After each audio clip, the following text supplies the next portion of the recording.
तो हम उस इंसिडेंट की बात कर रहे थे, वहां पे इंसिडेंट नहीं बोल सकते उसको, बस ऐसा हुआ था कि जब परमिट के लिए मैं गया उधर, तो बात आपसे कर रहे थे कि इंटरव्यू में क्वेश्चंस की कि कैसे क्वेश्चन लेके एज ए सेफ्टी ऑफिसर आप हो तो कन्फाइंड स्पेस में क्या सेफ्टी देखोगे। तो हम लोग जब मान लीजिए कि गए हम साइट पे, कोई बोला कि कन्फाइंड स्पेस का परमिट है, तो सब एज ए सेफ्टी ऑफिसर बात कर रहा हूँ, not for safety marshal, safety marshals की बात नहीं कर रहा हूँ। तो हम लोग जाएंगे ना तो परमिट चेक करेंगे सबसे पहले। तो परमिट परमिट किधर है, तो साइट पे जो भी परमिट अटेंडर रहेगा परमिट लेके आएगा, परमिट लेने के परमिट हम लोग चेक करेंगे उसको परमिट कब मिला है। परमिट मिला इस बेस पे है कि सारी चीजें जो रिक्वायरमेंट है वो सारी फुलफिल है। परमिट देने का मतलब क्या है कि जो भी पॉइंट लिखा हुआ है आपको, मैं आप लोग को बोल रहा हूं कि अगर कहीं भी आपको परमिट देना है या लेना है परमिट के लिए, तो ये चीजें उसमें रखिएगा कि जितने भी पॉइंट चेक पॉइंट होते हैं परमिट्स में, वो सारे के सारे फुलफिल होना चाहिए, सारे होने चाहिए। और बिल्कुल आपको सही भरना, उसमें गलत नहीं बनना। ऐसा नहीं कि ELCB is working conditions, yes कर दिया और काम कर ही नहीं रहा, फिर बाद में कुछ इंसिडेंट हुआ तो फिर आपके ऊपर आने वाला है। ये चीजों को कभी भी ध्यान रखिएगा, नहीं है तो नहीं है, ये चीजों को रखिएगा। तो पेपर वर्क में क्या, अभी आप गए साइट पे तो जाकर बोले परमिट, ठीक है परमिट लगाओ। दूसरा स्टैंड बाई पर्सन, जो बंदा जो कन्फाइंड में आदमी काम कर रहा है, तो उस एक उसको देखने के लिए एक स्टैंड बाई पर्सन होता है, इसको याद रखिएगा। इंटरव्यू में ऐसा क्वेश्चन होता है, स्टैंड बाई पर्सन क्या होता है, उसकी रिस्पॉन्सिबिलिटी क्या होती है, ये क्वेश्चन आता है। तो आप एक कहानी की तरह सुन लीजिए कि स्टैंड बाई पर्सन का काम क्या होता है, वो आगे मैं लिखवाऊंगा, पढ़ाऊंगा भी। मैं उस इंसिडेंट की बात कर रहा हूं वहां पे कि जब मैं गया परमिट के लिए तो देखा तो उसका मेन हाउस नीचे था। तो मैं पूछा अंदर एंट्री कैसे करोगे, तो बताए वो लोग कि अंदर जाने के लिए यहाँ से रास्ता है, इधर से चले जाएंगे हम लोग। और जब मैं पूछा फिर स्टैंड बाई पर्सन कौन है, तो स्टैंड बाई पर्सन ये है।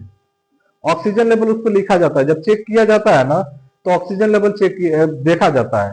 तो हम लोग क्या अप्रोक्सीमेटली वही ऑक्सीजन लेवल जो अंदर है जो बाहर है वो अंदर भी है। ऐसा कभी मेरे साथ ऐसा नहीं हुआ कि ऑक्सीजन लेवल कभी कम हो जाए।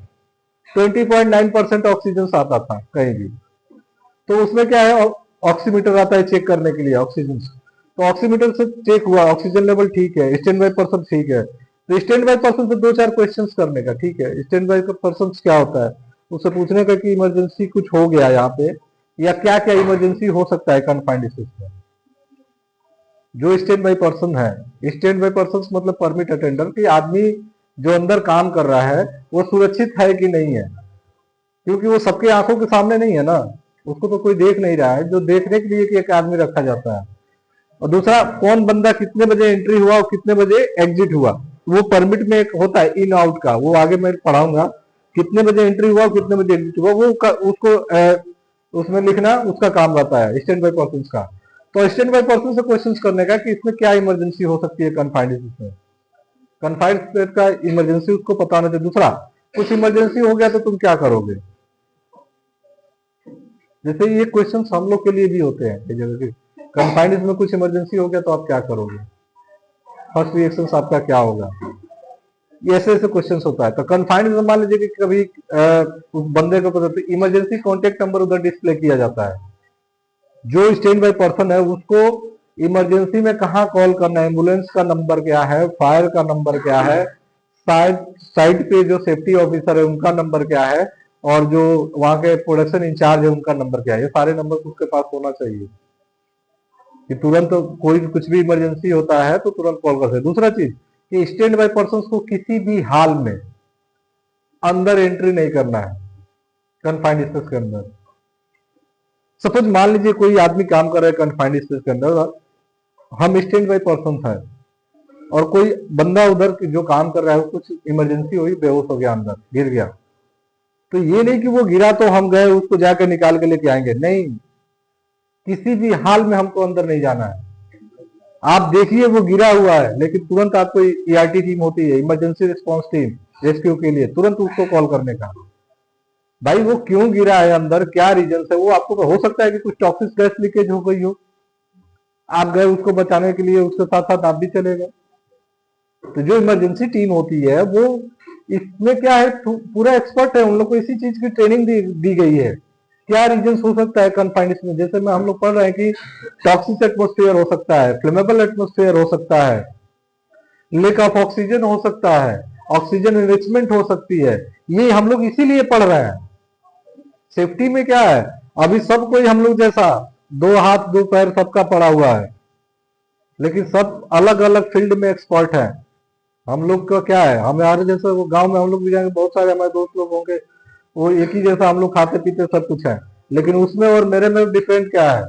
तो हमको सेफ्टी, हम क्या बोलते हैं, सेफ्टी का कोर्स कर रहे हैं, सेफ्टी ऑफिसर्स का। तो उस हिसाब से नॉलेज भी तो आपको चाहिए ना, उस फील्ड में नॉलेज भी चाहिए। जैसे अभी तक हम लोग क्या बचपन से पढ़ते हैं कि हम लोग कौन सा गैस एक्सेप्ट करते हैं, कौन सा सांस लेते हैं, कौन सा गैस रहती है, oxygen, oxygen, carbon dioxide, CO2 छोड़ते हैं। अभी ये डाउट्स मैं आप लोग का क्लियर कर दूं कि कार्बन डाइऑक्साइड नहीं छोड़ते हैं। CO2 क्या होती है, कार्बन डाइऑक्साइड, वो डाइजेस्ट गैस है। आपने खाना खाया, डाइजेस्ट हो गया, उसके बाद जो गैस निकलेगी वो CO2 है। तो ये यही कंफ्यूजन है जो अभी आपको यहां आके कंफर्म करना है, यहां आके सीखना है। तब पता चलेगा कि हाँ भाई तुमसे कुछ बेटर नॉलेज है हमारे पास, तब हम सेफ्टी वाले हैं। तो वो चीजें रखनी पड़ेगी, सेफ्टी में नॉलेज जरूरी है। तो उसकी बात मैं कर रहा था कि कभी भी कुछ इमरजेंसी पड़ती है, स्टैंड बाय पर्सन को कॉल करना है, बुलाना है उसको, इमरजेंसी रिस्पॉन्स टीम को, किसी भी हाल में अंदर एंट्री नहीं करना है। मैं गया वहां पे, गया तो परमिट्स के लिए देखा, मैंने पूछा कि इधर से इंटर करेगा तो इधर से जा सकता है, ठीक है। उसके बाद लंच टाइम के बाद मैं उधर गया घूमने के लिए, तो उसका मेन होल चेक कर रहा हूं तो कहीं दिख ही नहीं रहा। मैं देख रहा हूं ना स्टैंड बाय पर्सन है वहां पे। स्टैंड बाय पर्सन मतलब जब तक काम चल रहा है वो स्टैंड बाय पर्सन वहां से हिलना नहीं चाहिए। ये नहीं कि वॉशरूम जा रहा है, पानी पीने जा रहा है, छोड़ के चला गया। इमरजेंसियां कभी भी हो सकती है, तो उसको हर हाल में वहां पे स्टैंड बाय पर्सन को रहना है। तो उसमें क्या, जब मैं देखा तो मैं देख रहा हूँ तो उसमें मैंने होल से नहीं है। बाद में उसमें सुपरवाइजर बोला काम चल रहा है क्या, बोला हाँ अंदर चल रहा है साहब। अरे तो ये किधर है इसका मेन होल, कैसे आदमी अंदर गया? मेन होल उसका रोल होकर ऊपर गया है। मैं उस पॉइंट को बहुत रेज किया था, बहुत हाईलाइट किया, पॉइंट रेज किया, हाईलाइट किया उसको। कुछ इमरजेंसी पड़ गई, वो निकलेगा कैसे, वहां का क्या व्यवस्था है ऊपर से? कुछ इमरजेंसी पड़ गई, अंदर क्या है, एक तो जो भी स्टैंड बाय पर्सन है उससे आई कम्युनिकेशन रखा जाता है। आई कम्युनिकेशन मतलब कि हाँ दिख रहा है कि वो बंदा काम कर रहा है। कई जगह ऐसा होता है कि जहां आई कम्युनिकेशन नहीं होता है वहां पे रोप का यूज किया जाता है, रस्सी का, कि कुछ इमरजेंसी होगा तो तुम खींच देना उसको। आई कम्युनिकेशन रखा जाए। और वो ऊपर गया मेन होल, तो अंदर काम कर रहा है कि नहीं कर रहा है, गिरा है, मरा है, क्या है, किसी को कुछ पता ही नहीं। कुछ इमरजेंसी पड़ गया तो कुछ इमरजेंसी पड़ गया तो रेस्क्यू टीम जाएगी कैसे अंदर? मेन होल तो वहां ऊपर है, घूम के वो ऊपर चला गया है, उसको रोल करके रोटेट करके नीचे लाते लाते कितना टाइम चला गया। तो ये चीज को रेज किया था कि कभी भी ऐसा कुछ कंडीशन तो इमरजेंसी एग्जिट कुछ होना चाहिए। आप लोग कहीं भी जाएंगे, मॉल में जाते हैं, मूवी देखने जाते हैं कहीं भी, तो वहां एक एंट्री और एग्जिट पॉइंट्स भी होता है। इन केस ऑफ इमरजेंसी, कुछ इमरजेंसी हो गई तो आपको दूसरे रास्ते से बाहर निकाला जाए। कोई भी बड़ी बिल्डिंग्स बन रही है तो एंट्री और एग्जिट दोनों अलग अलग है, कि कुछ इमरजेंसी हो गया, अब मान लीजिए कि मेन गेट जो है वहीं पे आग लग गई, अब जाओगे किधर से? तो वहां के लिए एक एग्जिट रूट रखा जाता है।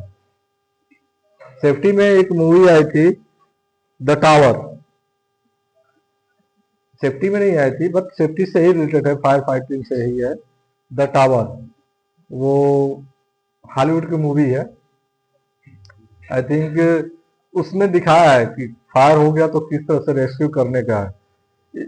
एक ब्रिज में, एक बिल्डिंग्स में आग लग जाती है, लिफ्ट का यूज कभी नहीं करना है।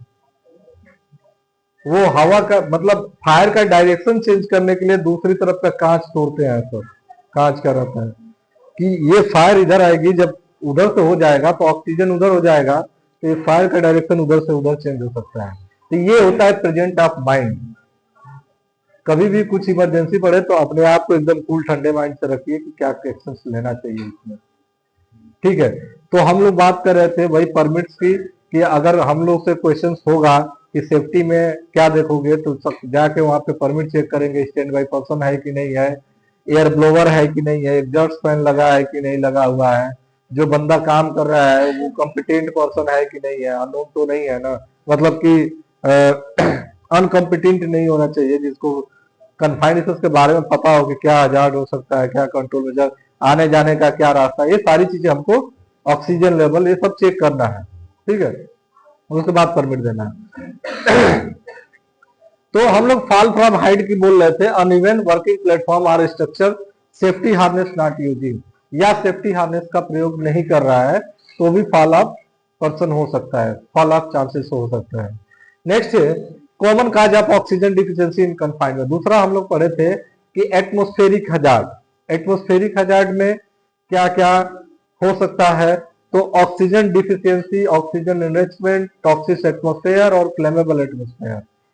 तो इसमें था पहला कि ऑक्सीजन डिफिशियंसी, ऑक्सीजन की कमी हो सकती है, सबको पता है कि जब ऑक्सीजन की कमी रहेगी तो सांस लेने में दिक्कत होगा और एक टाइम आएगा ऐसा कि आदमी की जान भी जा सकती है। तो ये जानने का है कि ऑक्सीजन की कमी हो सकती है कन्फाइंड स्पेस में, तो ऑक्सीजन की कमी नहीं होनी चाहिए वहां पे। तो ऑक्सीजन की कमी क्यों हो सकती है, एक कभी भी इंटरव्यू में आप जाओगे तो अगर आपने बोला कि अगर आपसे क्वेश्चन किया गया कि what is the common cause of oxygen deficiency in confined space, तो आपको बताना पड़ेगा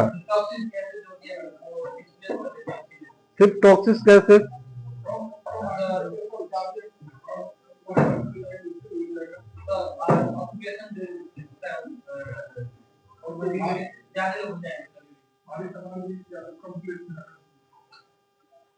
यहाँ पर there is the three common cause of oxygen deficiency in confined spaces. First is that consumptions, reactions and displacement.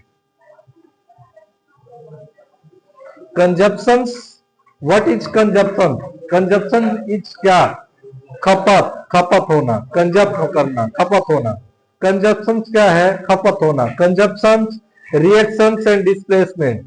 मान लीजिए मैं बार बार बोलता हूं ऑक्सीजन की कमी क्यों हो सकती है कन्फाइंड स्पेस में, आपने बताया सर, अगर आपसे क्वेश्चन किया what is the hazard in confined space, आपने बताया कि सर फिजिकल हजार्ड हो सकता है, एटमोस्फेरिक हजार्ड हो सकता है, फायर हो सकता है, इलेक्ट्रिकल फायर हो सकता है, इन्वायरमेंट इम्पैक्ट हो सकता है।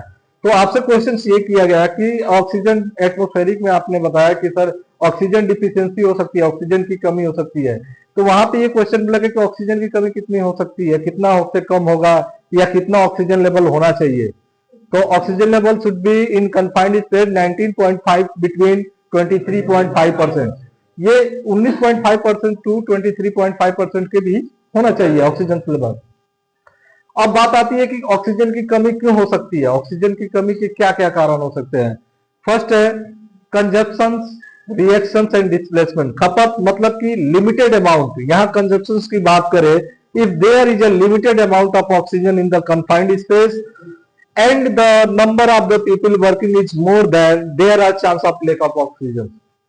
अगर क्या है कि if there is limited amount of oxygen, कहीं भी मतलब लिमिटेड अमाउंट में, चार, मान लीजिए 4 आदमी का खाना रखा हुआ है और 10 आदमी खाने के लिए आ गए, खाना खत्म होगा कि नहीं होगा, सेम चीज वही है कि ऑक्सीजन कहीं भी लिमिटेड में है और काम करने वाला आदमी ज्यादा, तो क्या होगा, खपत होगा। तो ये first chances of oxygen deficiency in confined space, consumption. पहला होगा कि ऑक्सीजन कमी का क्या कारण है, कंजप्शन।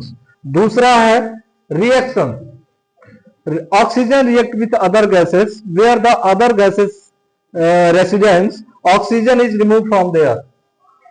ऑक्सीजन अदर गैसेस के साथ रिएक्ट करती है, ऑक्सीजन के अलावा दूसरी गैस कोई भी वहां पे ज्यादा हुई, ऑक्सीजन निकल जाएगा, दूसरी गैस में कोई भी। हमारा जो एटमोस्फेयर है वो बहुत सारी गैसों का मिश्रण है, CO2 देखा जाए, नाइट्रोजन देखा जाए, CH4 देखा जाए, H2S है, CO है, सारी गैसों का मिश्रण है यहाँ पर, तब जाकर हमारा वायुमंडल बना है, ठीक है, बहुत सारी गैसेस है हमारे वायुमंडल में। तो दूसरी गैसेस अगर वहां पे लीकेज होती है, कोई भी दूसरी गैस ऑक्सीजन के अलावा, तो ऑक्सीजन की कमी हो सकती है, वहां पर ऑक्सीजन रिमूव हो जाएगा। तीसरा है displacement, when a high density material in place in confined space, oxygen escape from there.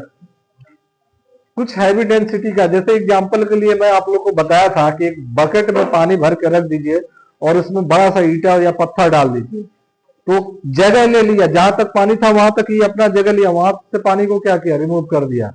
तो वहां पे अगर जगह कम है, हैवी डेंसिटी का मटेरियल कन्फाइंड इसमें रख दिया, तो वहां पे उतने दूरी में क्या करेगा, वो ऑक्सीजन को वहां से स्कैप कर देगा, ऑक्सीजन नहीं देगा। तो तीन कारण होते हैं ऑक्सीजन डिफिशियंसी के, तीन कारण होते हैं, कंजप्शन, रिएक्शन एंड डिस्प्लेसमेंट। इसको आप लोग हिंदी में भी लिख सकते हो, समझ में आना चाहिए बस। जिसको भी प्रॉब्लम्स है, हिंदी, भोजपुरी, उर्दू, जिसमें भी समझ में आ रहा है आप लिख लीजिए। वहां पे आपको इंग्लिश में ऐसा नहीं है कि इंग्लिश में ही रट्टा मार के सुनाना है, आपको बस मतलब समझ में आना चाहिए कि what is the common cause of oxygen deficiency in confined space. First that consumption, second reaction and तीसरा डिस्प्लेसमेंट। सब तीन होता है। कंजप्शन क्या होता है, खपत, लिमिटेड अमाउंट में ऑक्सीजन है, काम करने वाला आदमी ज्यादा है कन्फाइंड स्पेस में। दूसरा है रिएक्शन, कि दूसरी गैसों के साथ रिएक्ट करती है। तीसरा है डिस्प्लेसमेंट, हाई डेंसिटी का मेटल कहीं कन्फाइंड स्पेस में रख दिया गया तो ऑक्सीजन एस्केप फ्रॉम देयर। ठीक है, तो ये हो गया कन्फाइंड स्पेस।